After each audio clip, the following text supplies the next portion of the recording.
बिहार चुनाव के नतीजे आ गए हैं और जिस बात की चर्चा पिछले 1.5-2 महीने से एनडीए कर रही थी वो नतीजों में भी कहीं ना कहीं दिख रहा है। बिहार चुनाव के जो सह प्रभारी रहे केशव प्रसाद मौर्य जी वो इस वक्त हमारे साथ हैं। सर, जब से आप सह प्रभारी बने, पहली बार भी जब आपसे बातचीत हुई थी तब भी आपने यही बात कही थी कि अधिकतर सीटें आप लोग जीतेंगे और लगभग 2/3 के आसपास का आंकड़ा एनडीए के साथ है। अब नतीजे भी वैसे ही दिख रहे हैं, क्या कहेंगे? नहीं, अभी जो नतीजा दिख रहा है वो 200 तक के आसपास दिख रहा है। मैंने कहा था हम 2025 में 2010 का रिजल्ट दोहराएंगे। अभी 6 सीटें कम है। अंतिम समय तक हमें उम्मीद है कि हम लोग 2025 में 2010 दोहराएंगे और फिर से एनडीए की वहाँ पर बहुत बड़े बहुमत की सरकार बनाएंगे। और जो विकसित बिहार बनाने की बिहारियों की अपेक्षा है, बिहार के मतदाताओं की अपेक्षा है, बिहार के नौजवानों की अपेक्षा है, वो विकसित बिहार बनाने की नींव डालने का काम बिहार के मतदाताओं ने माननीय प्रधानमंत्री श्री नरेंद्र मोदी जी के प्रति भरोसा जता करके माननीय नीतीश कुमार जी के नेतृत्व को एक बार फिर से स्वीकार करके दे दिया। एसआईआर का मुद्दा लगातार महागठबंधन ने उठाया, राहुल गांधी ने उसको लेकर के रैलियां तक करी, पर क्या लगता है कि उस मुद्दे के कारण उनको मुंह की खानी पड़ी? एसआईआर मुद्दा ही नहीं है। एसआईआर एक लोकतंत्र का पवित्र यज्ञ था जिसमें कोई मतदाता अगर स्वर्गवासी हो गया है, मतदाता सूची से नाम हटाने का वेलकम करना चाहिए एक जिम्मेदार राजनीतिक दल के नाते। जो मतदाताओं का नाम 2 स्थानों पे, 3 स्थानों पे, 4 स्थानों पे, 1 स्थान पे आए, इसका वेलकम करना चाहिए। जो युवा मतदाता है उसका नाम जोड़ना चाहिए और कोई घुसपैठिया अगर मतदाता सूची में आ गया तो उसको निकालना चाहिए। लेकिन ये यहाँ घुसपैठियों को अपना वोट बैंक समझते हैं।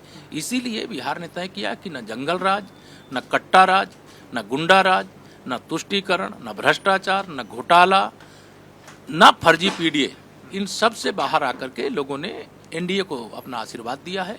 और मैं समस्त एनडीए के नेतृत्व को बधाई देता हूं, वहां के हर पार्टी पदाधिकारी को बधाई देता हूं।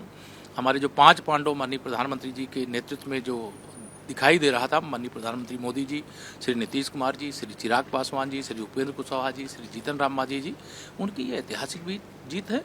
और वहाँ का चुनाव कार्यकर्ताओं के साथ साथ जनता भी लड़ रही थी, इसलिए हम लोगों को ऐतिहासिक सफलता। एसआईआर को लेकर के आप कह रहे हैं कि एक बड़ा यज्ञ है। अखिलेश यादव कह रहे हैं एसआईआर के कारण बड़ा खेल वहां हुआ है और अब न पश्चिम बंगाल में एसआईआर होने देंगे, न यूपी में होने देंगे, इस खेल को बिगाड़ेंगे। देखिए, ये सब इनकी इसी गुंडागर्दी के कारण इनको जनता पाताल में भेज रही है। इनको कभी उत्तर प्रदेश की सत्ता सौंपी थी, ये जहर उगलेंगे ना, तो जहर उगलने वालों को लोकतंत्र की ताकत से मतदाता उनको औकात में ला देगा। और एसआईआर ये पवित्र लोकतंत्र का यज्ञ है और इस प्रकार की भाषा बोलेंगे आने वाले चुनाव में जो हस्र श्री तेजस्वी यादव, श्री राहुल गांधी और श्री अखिलेश यादव भी उसका हिस्सा है। सीट भले एक नहीं पाए, बेगानी शादी में अब्दुल्ला दीवाना बन के घूम रहे थे, कहते थे कि अवध में हराए हैं, मगध में हराएंगे। अब वो कहें कि मगध में हार गए, अब अवध में हारेंगे, वो अपने आप स्वीकार कर लें तो अच्छा है, नहीं तो 2027 में जैसे 2017 में 22 में उनको धूल चटाएं, वैसे फिर चटाएंगे। कह रहे हैं जैसे सीसीटीवी से निगरानी रखी जाती है वैसे वो पीपीटीवी से निगरानी रखेंगे, पीडीए प्रहरी बना करके एसआईआर की निगरानी करेंगे। वो फर्जी बातें करना श्री अखिलेश यादव जी को कहिए बंद करें। उनके राजनीति का युग समाप्त हो गया। अब तुष्टीकरण, जातिवाद, भ्रष्टाचार, गुंडा, अपराधी, माफिया उत्तर प्रदेश में शासन नहीं करेंगे। उनका संरक्षण करने वाले शासन नहीं करेंगे। उत्तर प्रदेश को सर्वोत्तम प्रदेश बनाने वाले शासन कर रहे हैं और शासन करेंगे। कह रहे हैं भाजपा दल नहीं छल है। ये जो बोल रहे हैं, जो दल होता है वो जीतता है, जो छल होता है वो हारता है। तो दल जीत गया, छल हार गया। वोट चोर गद्दी छोड़ के नारे लगातार चुनाव में देखने को मिले, पर अभी जो नतीजे हैं उस पर आप? वोट चोरी कांग्रेस के डीएनए में है। जब 1946 में अंतरिम सरकार बनी थी अंग्रेजों के जाने के समय, उस समय लौह पुरुष भारत रत्न सरदार वल्लभ भाई पटेल जी को 15 में से 14 वोट मिले थे। वोट चोरी करके पंडित जवाहरलाल नेहरू जी को अंतरिम सरकार का प्रधानमंत्री बनाया गया। इनके कांग्रेस के डीएनए में वोट चोरी है। श्रीमती इंदिरा गांधी यहाँ रायबरेली से चुनाव हार गई थी। चुनाव हारने के बाद उन्होंने जबरदस्ती जीता चुनाव को वोट चोरी करके, लेकिन हाई कोर्ट ने न्याय किया और श्री राजनारायण जी को विजयी घोषित किया। तब श्रीमती इंदिरा गांधी ने देश में आपातकाल लगाने का काम किया।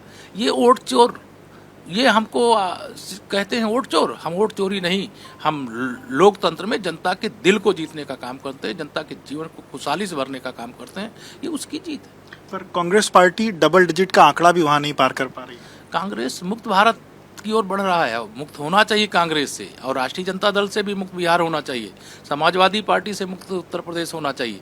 इनके सबके जाने से ये जो एक राजनीति के अंदर मतलब एक कह लीजिए जो गंदगी है वो साफ हो जाएगी। अभी भाजपा सबसे बड़ी पार्टी वहां पर बन करके दिखाई दे रही है, तो क्या जो मुख्यमंत्री का चेहरा होगा वो नीतीश कुमार ही रहेंगे। ये हमारा सर्वोच्च नेतृत्व इस बात को बार बार कह चुका है। श्री नीतीश कुमार जी के नेतृत्व में चुनाव लड़ रहे हैं।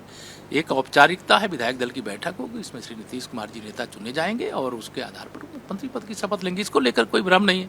ये तो फर्जी मुद्दा विपक्ष ने उठाया था, जिसका जवाब मतदाताओं ने दे दिया। तो सबसे बड़ी पार्टी, सबसे अच्छा स्ट्राइक रेट बीजेपी का नहीं, हमारे पूरे एनडीए का स्ट्राइक रेट सबसे बढ़िया है। अगर हम 243 लड़े और 200 से ज्यादा सीटें जीत रहे हैं तो हमारे एनडीए की स्ट्राइक रेट अच्छा है। आपके एक वीडियो की बड़ी चर्चा हुई, अखिलेश यादव साहब की मुलाकात एयरपोर्ट पर हुई, क्या चर्चा हुई? बात तमाम आप लोग कहा था कि आपको 14 तारीख को मिठाई खिलाएंगे, अभी 11 किलो लड्डू भिजवा रहे हैं।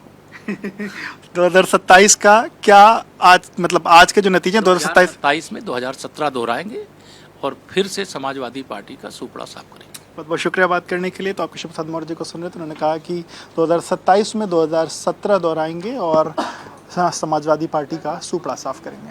कैमरामैन फैसल पठान के साथ विवेक एबीपी न्यूज़, लखनऊ।